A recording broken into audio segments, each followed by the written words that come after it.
Lyudmila पवलिचेंको, ये नाम शायद आपने न सुना हो, लेकिन इतिहास इस महिला को बखूबी जानता है। यह इतिहास की सबसे खतरनाक महिला शूटर, स्नाइपर मानी जाती है। एक ऐसी शूटर जिसने जर्मन तानाशाह हिटलर की नाजी सेना की नाक में दम कर दिया था। इस महिला को सोवियत संघ के हीरो के तौर पर भी जाना जाता है। इस महिला शूटर का नाम ल्यूडमिला पवलिचेंको है। ल्यूडमिला द्वितीय विश्व युद्ध के समय सोवियत संघ की रेड आर्मी में एक बेहतरीन स्नाइपर थीं, वो भी तब जब महिलाओं को आर्मी में नहीं रखा जाता था। लेकिन ल्यूडमिला ने अपने हुनर से न सिर्फ सोवियत संघ बल्कि दुनिया भर में नाम कमाया। कहते हैं कि सिर्फ 25 साल की उम्र में ल्यूडमिला ने अपनी स्नाइपर राइफल से कुल 309 लोगों को मार गिराया था, जिनमें से अधिकतर हिटलर की फौज के सिपाही थे। स्नाइपर राइफल के साथ अविश्वसनीय क्षमता के कारण ल्यूडमिला को लेडी डेथ नाम से भी पुकारा जाता था। 12 जुलाई 1916 को यूक्रेन के एक गांव में जन्मी ल्यूडमिला ने महज 14 साल की उम्र में ही हथियार थाम लिया था। हेनरी साकेडा की किताब heroines of the Soviet union के मुताबिक पवलिचेंको पहले हथियारों की फैक्ट्री में काम करती थीं, लेकिन बाद में एक लड़के की वजह से वो स्नाइपर निशानेबाज बन गई। मीडिया रिपोर्ट्स के मुताबिक अमेरिका यात्रा के दौरान ल्यूडमिला ने एक बार बताया था, मेरे पड़ोस में रहने वाला एक लड़का शूटिंग सीखता था और जब तब शेखी बघारता रहता था। बस उसी वक्त मैंने ठान लिया कि जब कोई शूटिंग कर सकता है तो एक लड़की भी ऐसा कर सकती है। इसके लिए मैंने कड़ा अभ्यास किया। इसी अभ्यास का नतीजा था कि कुछ ही दिनों में ल्यूडमिला ने हथियार चलाने में महारत हासिल कर ली। हालांकि साल 1942 में युद्ध के दौरान ल्यूडमिला बुरी तरह घायल हो गई, जिसके बाद उन्हें रूस की राजधानी मॉस्को भेज दिया गया। वहां चोट से उबरने के बाद उन्होंने रेड आर्मी के दूसरे निशानेबाजों को ट्रेनिंग देना शुरू कर दिया और फिर बाद में वह रेड आर्मी की प्रवक्ता भी बनी। 1945 में युद्ध खत्म होने के बाद उन्होंने सोवियत नौसेना के मुख्यालय में भी काम किया। 10 अक्टूबर 1974 को 58 साल की उम्र में मॉस्को में ही उनकी मौत हो गई। लंदन ब्रिटेन की रॉयल मरीन का स्नाइपर निशानेबाज दुनिया का सबसे खतरनाक स्नाइपर माना जा रहा है। इसने एक दिन में 90 तालिबानी लड़ाकों को मार गिराया है। दक्षिण इंग्लैंड के रहवासी इस स्नाइपर ने 173 लोगों को मारने के साथ अमेरिका के खतरनाक स्नाइपर क्रिस काइल को पीछे कर दिया है। हर 10 मिनट में एक लड़ाके को मारा। रॉयल मरीन के मुताबिक यह स्नाइपर नेवी में पिछले 10 साल से कार्यरत है। मंत्रालय ने सुरक्षा कारणों की वजह से उसके नाम का खुलासा करने से मना कर दिया। इस स्नाइपर ने हर 10 मिनट में एक तालिबानी लड़ाके को मार गिराया है। 2 बच्चों के पिता ब्रिटिश स्नाइपर ने अफगानिस्तान दौरे में सबसे ज्यादा आतंकियों को मारा है। ऐसी है खतरनाक स्नाइपर की राइफल। इस ब्रिटिश स्नाइपर के पास आर्मी की सबसे खतरनाक राइफल है। इनके पास ब्रिटेन में निर्मित L115-3 राइफल है। साइटर किसी भी चीज को 25 गुना बढ़ा बताने की क्षमता। बहुत कम दृश्यता में भी इसके जरिए निशाना लगा सकते हैं। रात में देखने की क्षमता है 750 मीटर दूर से भी निशाने को ठीक से देखने में सक्षम। बुलेट है 1 किमी दूर से भी कार के दरवाजे को पार करने और दुश्मन के हेलमेट को भेदने की क्षमता। मैगजीन 5 राउंड बाइपॉड स्टैंड बंदूक को स्थिर रखने के लिए। L115-3 rifle calibre 8.59 mm। वजन 8 किलो। 3368 किलो प्रति घंटे की रफ्तार से गोली मारने की क्षमता। कीमत 22 लाख रुपए। एक बुलेट की कीमत लगभग 185 रुपए। कौन है क्रिस काइल? अमेरिका की नेवी सील के क्रिस स्कॉट काइल दुनिया के सबसे खतरनाक स्नाइपर माने जाते हैं। क्रिस ने इराक युद्ध के दौरान 255 दुश्मनों को मार दिया। इनमें से 160 की मौत की पुष्टि हो चुकी है। क्रिस अमेरिकी सेना के इतिहास के खतरनाक स्नाइपर माने गए हैं। फरवरी 2013 में टेक्सास में गोली लगने से इनकी मौत हो गई। हाल ही में इन पर एक हॉलीवुड फिल्म अमेरिकन स्नाइपर की काफी सराहना हो रही है।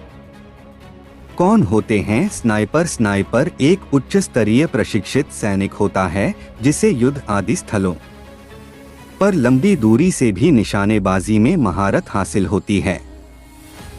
ये दुश्मनों पर कड़ी नजर रखते हैं और सही समय पर उस पर हमला करते हैं। मौत की मशीन या व्हाइट डेथ, शायद ही इस इंसान ने कभी सोचा होगा कि लोग उसे इन नामों से याद रखेंगे। यह कहानी है उस इंसान की जो किसानी छोड़कर 500 से ज्यादा लोगों की जान लेकर लिया बदला और बन गया इतिहास का सबसे खतरनाक स्नाइपर। 5 फुट की लंबाई और चेहरे मुस्कान लेकर सोवियत संघ के खिलाफ हथियार उठाए तो रूस में कहलाया मौत की मशीन। चलिए बताते हैं साउथ फिनलैंड के इस किसान की रोमांचक कहानी। जानिए आखिर कैसे किसान बना इतिहास का खतरनाक स्नाइपर। हम बात कर हैं 17 दिसंबर 1905 को ईस्ट फिनलैंड के करेलिया में जन्मे सिमो हेहा की। सिमो ने सन 1939 से 40 में सोवियत संघ के खिलाफ हथियार उठाए थे। सिमो ने रूस और सोवियत संघ के बीच सर्दियों के दौरान हुए युद्ध में 505 सोवियत जवानों को मौत के घाट उतारा था। सिमो ने इस जंग में अहम भूमिका निभाई थी, जहां इस जंग में सोवियत के करीब 1,26,900 जवान मारे गए थे। वहीं उनमें से 505 जवानों को सिमो ने मारा था। वहीं इस जंग में आज़ादी की खातिर तकरीबन 25,900 फिनलैंडवासी भी मारे गए थे। इस जंग में पेशे से किसान सिमो हेहा को सफेद मौत कहा जाने लगा था। सिमो सफेद मास्क और जैकेट पहनकर 20 सी के तापमान में लड़ते थे। मीडिया रिपोर्ट्स की माने तो सिमो ने उस दौरान एक दिन में करीब 25 लोगों को मारा था। वह बर्फ में इस तरह अपने आप को छुपा लेते थे जिससे कोई उन्हें देख भी नहीं पाता था। जंग खत्म होने के बाद सिमो हेहा दोबारा किसानी करने लगे थे। उनका नया घर फिनलैंड रूस के बॉर्डर रो को लाती था।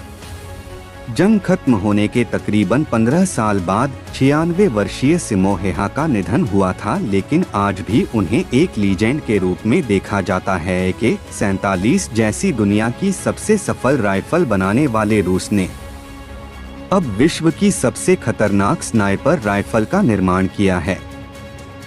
लोबेव आर्म्स SVL के 14S 2 मील की दूरी से भी किसी की भी जान ले सकती है। यानी अब दुश्मन 3000 मीटर की दूरी पर भी इस किलर राइफल के अचूक वार से बच नहीं सकता। यही नहीं, यह राइफल कितनी घातक है इसका अंदाजा इस बात से लगाया जा सकता है कि कोई बुलेट प्रूफ जैकेट भी इसे रोकने की ताकत नहीं रखता है। आइए जानते हैं इस स्नाइपर राइफल के बारे में सब कुछ। ब्रिटिश सेना के पास जो स्नाइपर राइफल L115-3 है, जिसकी रेंज 1500 मीटर है। 10 किलो की इस राइफल की कीमत करीब 30,000 पाउंड है। सिंगल शॉट बोल्ट एक्शन वाली यह राइफल एक बार में 1 राउंड फायर कर सकती है। यह बैरल से 408 inch chain tactical round 900 metre पर सेकंड से चलाती है। इसकी स्पीड साउंड से 3 गुना ज्यादा होती है। कंपनी के चीफ इंजीनियर यूरी सिनिचकिन ने बताया कि इस हथियार का एक हिस्सा किसी फरारी या पॉश गाड़ी की तरह तैयार किया गया है। यह उन लोगों के लिए तैयार की गई है जो हाई प्रिसिजन गन्स को पंसद करते हैं या प्रोफेशनल स्नाइपर हैं। सिनिचकिन ने बताया कि ऐसी बुलेट 3 सेंटीमीटर मोटे रेल तक को घेर सकती है। इससे अंदाजा लगाया जा सकता है कि दुश्मन का क्या हाल होगा। कई भी बुलेट प्रूफ जैकेट उसे बचा नहीं सकती। रॉयल मिलिट्री पुलिस के वेपन्स इंटेलिजेंस सेक्शन के एक सदस्य ने कहा कि अगर यह राइफल सच में 2 मील दूर निशाने को हिट कर सकती है, तो यह गेम चेंजर साबित होगी।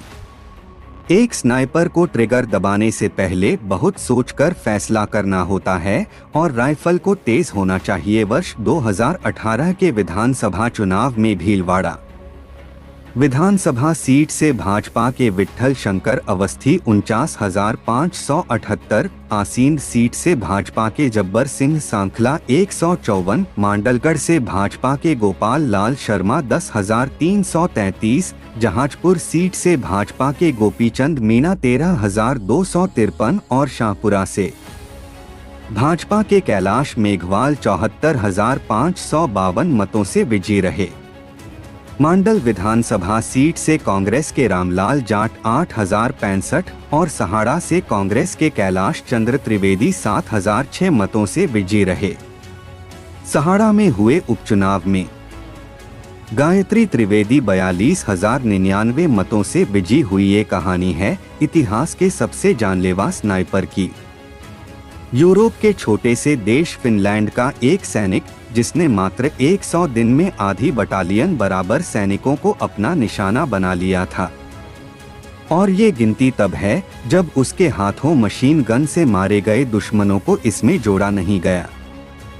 ये कहानी है सिमो हायहा उर्फ व्हाइट डेथ की। कौन थे सिमो हायहा? 17 दिसंबर 1905 को फिनलैंड के एक छोटे से राज्य करेलिया में सिमो हायहा की पैदाइश हुई। 17 की उम्र में फौज ज्वाइन की और 1939 आते आते वो एक काबिल स्नाइपर बन गए थे। 1939 में जब सोवियत फौज ने फिनलैंड पे आक्रमण किया, सिमो ने भी इस युद्ध में हिस्सा लिया।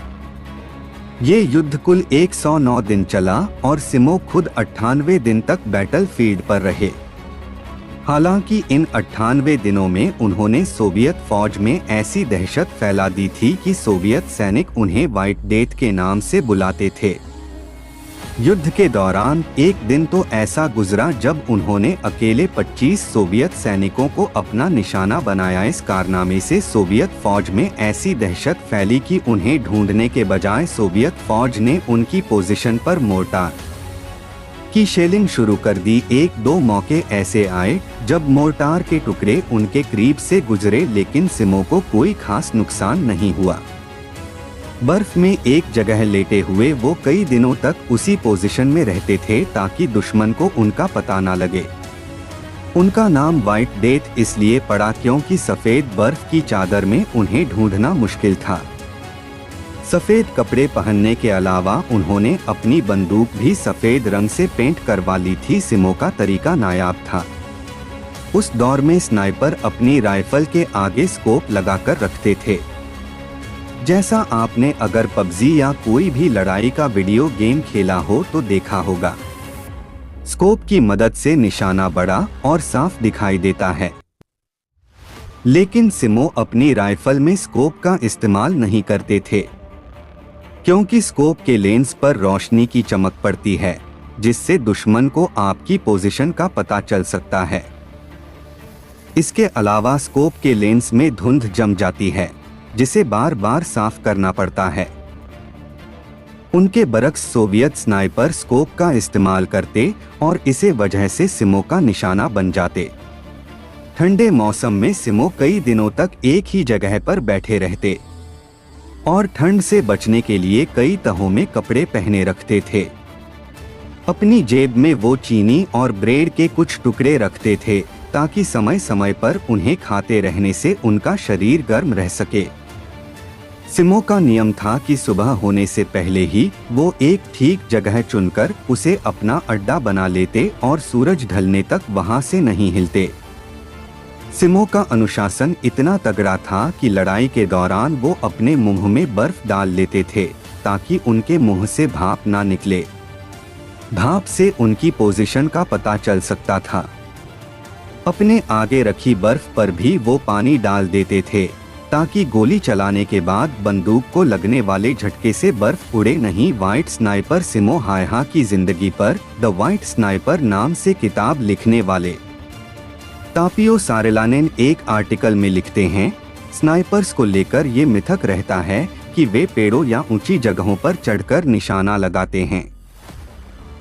लेकिन हायहा से जब इस बारे में पूछा गया तो उन्होंने